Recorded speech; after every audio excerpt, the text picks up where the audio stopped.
Tatanim ko na tong ating sweet potato mga loves.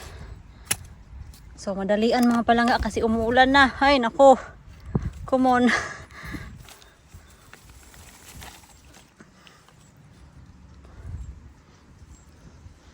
Kasi kung hindi ko to siya itanim ngayon, ay nako, ano pa.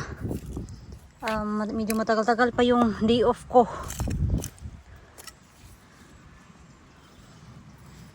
There you go. That's done. Ang hirap mag-vlog mga palangga or ang hirap magtanim ba kung isang kamay lang yung gagamitin natin.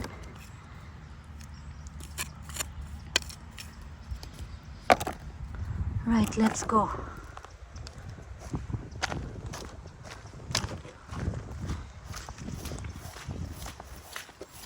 Kasi buong araw talagang umulan mga palangga. Tingnan niyo oh. Yan, ganito ka wet yung ground. And I think mga palangga, yung ating munch 2, kailangan ko siyang ilipat sa labas. Kasi it's not doing well here. Hindi nila gusto yung weather or temperature sa loob ng greenhouse. They would like to be out. Yan yung sabi nila. Char lang eh.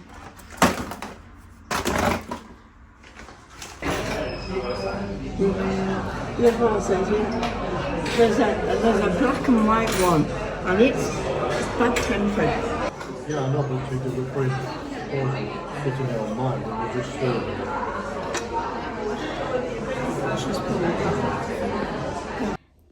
Hello, good morning. It's another day. So, tingnan niyo ito mga loves. So, bumalik ako sa garden center kung saan ko nabili yung isang sweet potato. Yung sweet potato na yun, it was purple. Ito, yan yung ano niya, yan yung type ng sweet potato na to. So, na-excite ako mga palangga, kaya bumili ako ng isa. So, itatanim natin ngayon kasi tomorrow na naman, mabibisi na naman ako for 4 long days. 4 consecutive, 4 long days talaga. Kaya itatanim natin to.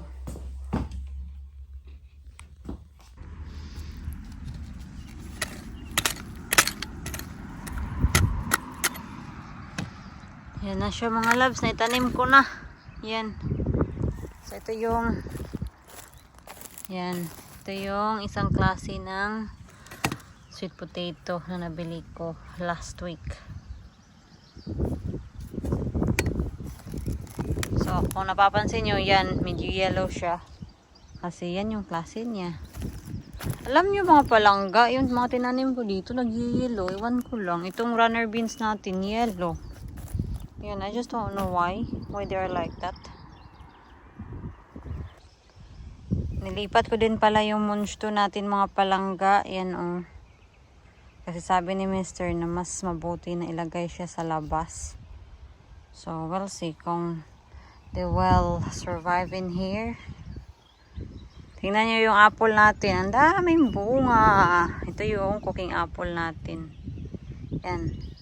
Dami talaga. Hindi naman ako focus yung cellphone ko. Yan oh. Basta madami. Hopefully hindi sila malaglag kasi ito talaga last year din marami din tong bunga pero nalaglag. Dalawa yung cooking apple natin mga loves. Ito this is the second one, but then this is the second year na walang bunga. So yan. So we're doubting na ano ba to, baka male ano to ba, apple tree, kaya hindi na mumunga. Ano ito yung red devil natin na apple. Yan. Always to na maraming bunga, but then yun na nga, nalalaglag. Yan oh, there is ating apple, maraming bunga, pero yun na nga, dahil sobrang mahangin dito sa amin, nalalaglag sila.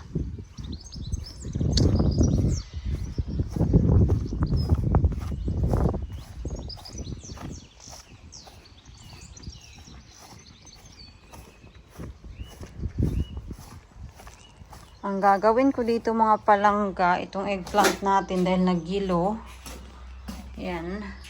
Ita-transfer ko na lang sila sa ground. Itong Chinese cabbage natin. Nag-yellow talaga sila eh. Hindi ko alam kung bakit nagkakanyan sila. Kaya itatanim ko na lang sila. Nandito kami sa Aldi mga loves. So maghanap tayo ng Ronis Banana Ketchup. Let's have a look kung meron ba sila. Get the basket, sir. There you go.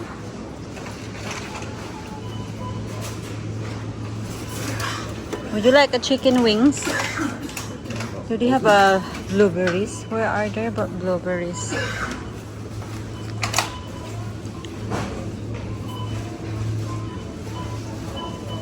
Would you like a strawberry? No strawberry? No, I'll get some strawberry sweet. I like strawberry to take They're very red. some with me at the hospital. The Scottish one, they could be alright. No, it could be fine. It could be fine. Today is the day. Today is the day. I'm looking for a banana ketchup Well, because it's so trending now, Han. Banana ketchup. A Filipino banana ketchup. They have in Aldi, but I'm not sure if they have it in here. not there. Just Not there. be positive. Oh, yeah, sure. Ay, nako, loves. Parang wala ata. Wala pa siguro sila dito sa ditong branch pa. But let's keep our eyes open. Yes, please. Let's keep our eyes open.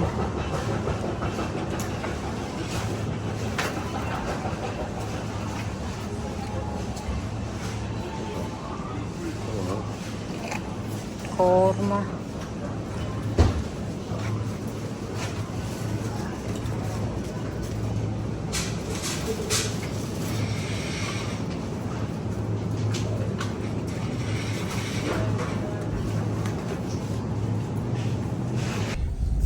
Unfortunately, mga palangga, wala tayong mahanap na banana ketchup. Today we managed to get some coconut yogurt. Yan yung favorite ni Mr. na paborito na niya Can yan have it with my kasi... strawberries and cream. This is Amanda who doesn't want a strawberry Ah, but for I didn't know starter. there was coconuts then, did I? That's the thing. So yeah, nag-try ako maghanap ng Ronis banana ketchup. That's a Filipino style honeybee banana ketchup. And Who's they're not Filipinos? here. They're not in this branch. Did you have none? Used to not Anyway, have none. we'll try again next time. Baka next time meron na sila. Nasa bahay na tayo mga love. So actually kanina pa kami dumating sa bahay. So after naming mag Aldi, pumunta kami sa Tesco, but as usual hindi ako nag-vlog kasi ang lakas ng pa-music sa Tesco. So tapos na nga kaming kumain. As in ano na dito, 6 o'clock na dito ng hapon. Magkakapi ako, magti-3-in-1 ako. So I'm so disappointed mga palangga talaga kasi wala silang Ronis banana ketchup kasi naka-trending kasi yan. I was thinking baka yung mga branch na malalaki lang yung nilagyan nila ng yung banana ketchup kasi yung malapit sa amin maliit na branch lang kasi yan. Kaya Casey, kung nanonood ka, I'm so sorry. I tried my best pero wala pa sila dito. But we'll keep our eyes open. Pagbalik natin sa Tesco, maghanap tayo ulit. Tesco, Aldi. So, yeah. I was excited pa naman. Kasi nung nasa Pilipinas ako, yung ketchup, talaga, masarap naman talaga yung ketchup. Lalo na ilalagay mo sa sa kanin, masarap na. Pwede na pang ulam ba? So, yung ulam pala namin kanina, naglumpia ako, din tapos si Mr. nag-burger lang. Yung lumpia na yun, naka-frozen na kasi yun. I think hindi ko nag-vlog actually na gumawa ako ng lumpia. I don't think so. Hindi ko na maalala talaga yung mga blinag ko mga loves kasi busy ako tapos kung nag-vlog man ako, hindi ko talaga natatapos yung isang episode ba kasi minsan wala din namang ganap. wala naman talagang ganap dito sa aking vlog. Pero thank you pa din sa pagsubaybay. Until now, nandito pa din kayo. Hindi kayo nang iwan sa akin. Yung mga nang iwan, well, wala tayong magagawa. But thank you talaga. May nanonood pa din talaga sa atin. Kasi may nag-comment ka sa aking vlog. Sabi niya na sobrang boring daw yung vlog ko. Si Jan lang daw palagi yung kasama ko. Sino pa ba yung kasama ko? Kami lang naman ditong dalawa. And ano kasi, nakilala niyo talaga ako na kami lang ni Jan. At so kung pag lumalabas ako, hindi talaga ako masyadong nagba-vlog. Pag meron akong kasama, like pag lumalabas ako kasama yung mga kaibigan ko, hindi ako masyadong nagba-vlog mga palaga. Sobrang kaunti lang talaga. Kasi feeling ko kasi, yung time na paglabas ko with my friends, time namin yun for bonding. And feeling ko kasi pag nagba-vlog ako outside, parang na-awkward ako ba? Kasi hindi talaga ako sanay. Sa bahay lang ako sanay mag-vlog ba. Kaya ayun. Pasensyahan mo na kung nabuburingan ka. Mag-next vlog ka na lang. Kailangan ko din pala itong i-transfer mga palangga, itong mantika. Kasi mangangamoy ito dito sa kitchen. Ito yung pinagprituhan ko ng lumpia. Careful, careful.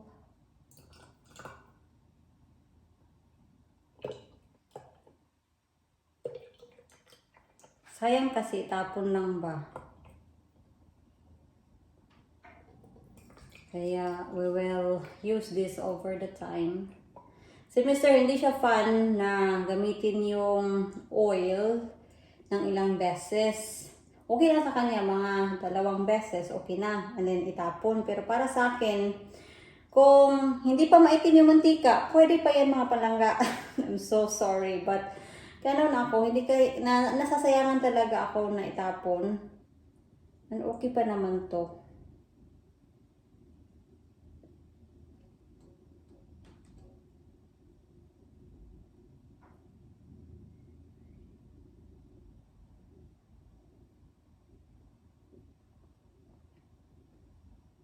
At isa din sa dahilan na naglumpia ako ngayon, kasi akala ko talaga makakahanap ako ng banana ketchup galing sa Aldi.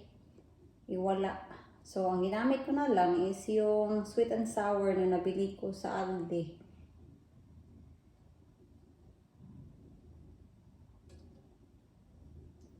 Ayay, may drips.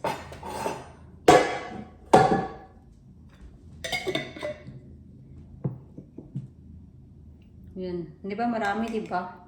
Sayang itapon, mahal pa namang oil.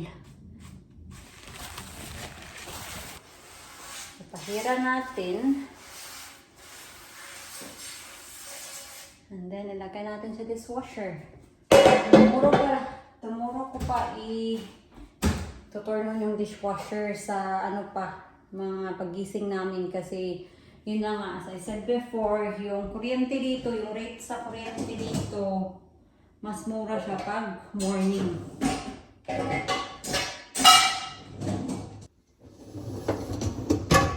Hindi naman masyadong puno, pero yeah. Tomorrow na natin yan ito turn on. At least mga palangga, hindi umulan kasi yung forecast, uulan daw, pero hindi naman umulan. It stays dry.